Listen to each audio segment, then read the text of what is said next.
Are you in favor of cameras on the TTC? If you say yes, call 416-870-2242. No, 416-870-4444, and we'll get the results for you at the end of the show.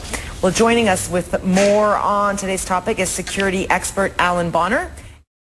Okay, Alan? I met Peter about 5 minutes ago, but I'm going to take a wild guess that we would agree about 80% of the time. Okay. But I think it's my duty to raise some of those 20% issues so that there can be a reasoned public debate with your viewers about And the Privacy Commissioner of Ontario is expressing those same kind of concerns, and that's right? what she's supposed to do. Yeah. Now, I think it's ironic that it's the London group that is expressing this concern. Interesting. You know why?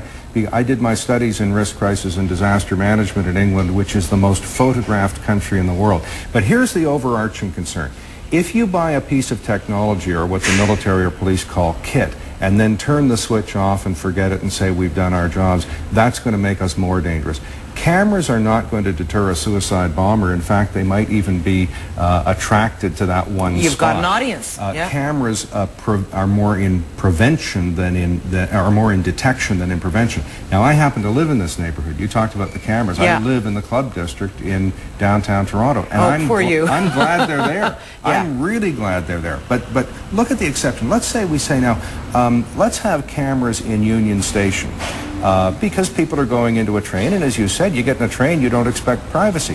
How about if we put the cameras and maybe metal detectors out on the sidewalk or a block away? You know, where do we constrain this invasion of privacy? But Peter, you would argue that, you don't have an expectation of privacy walking along Queen Street. I think the proper debate about this is, what are the cameras there for?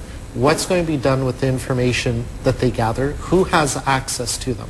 So we are going to have notices on all TTC property, on TTC vehicles. There's cameras present, you're going to be filmed. And only the police have access to this as evidence after the fact. So some of the cameras in subway stations will be live. So it's not like we're going to see Alan on the subway when he's supposed to be at work, and we're going to call his workplace and say, by the way, he was playing hooky. No, and that is the debate we need to have. Right. Is it just the public sector police, or is it private policing agents or security guards who are going to have access to this? Who is going to keep the records, and for how long? Now, just a hypothetical. Right. Do we want definitive photographs proving that certain people go to certain churches, mosques, or synagogues, or shop in a certain place, or go to a massage parlor? This is a privacy matter. How long is that kind of information going to be kept?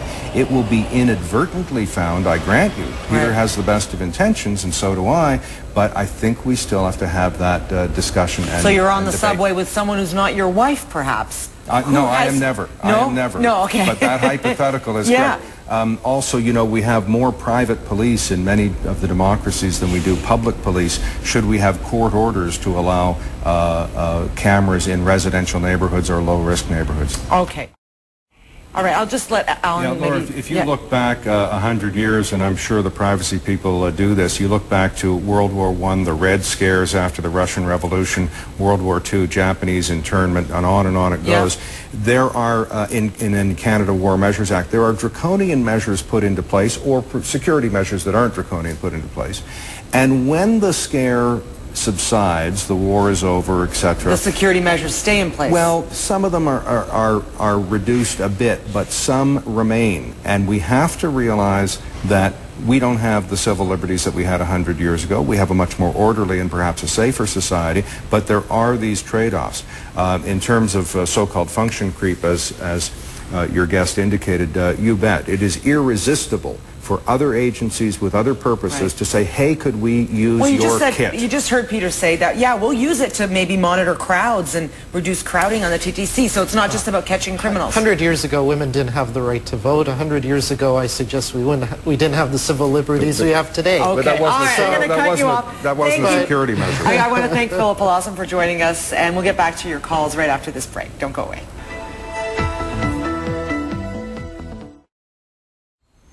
How possible is it that you go after the wrong person because it kind of looks like the guy? It's probably possible now, but there is technology, and maybe the TTC Are they going to be better? We did an extensive study to get the best possible cameras that we could afford now, and software can enhance images, and it's an investigative tool. It's not, oh, we saw that person, we're going to arrest them, because you still have to do the other parts of an investigation, whether they did a crime. The technology is so good they can actually put your picture into the computer and determine, even if you're wearing sunglasses and a toque and even a disguise, they can determine that it's you. However, let's remember, you know from television, and your camera operators know, you can shoot something to look a little different than reality. You know, the camera doesn't capture reality, it captures the camera operator's version of reality. There is also editing, there are camera angles. It's not the perfect tool. Look, I was just happy to hear the caller say, because I'm a parent too, I was happy to hear the caller say only during the day. Of course, this is a 16-year-old girl, and that caller cannot outsource her parenting to the TTC and hope that these cameras or any other measure are going to keep her daughter safe. She still has to be inextricably involved in her own parenting. Okay, good point.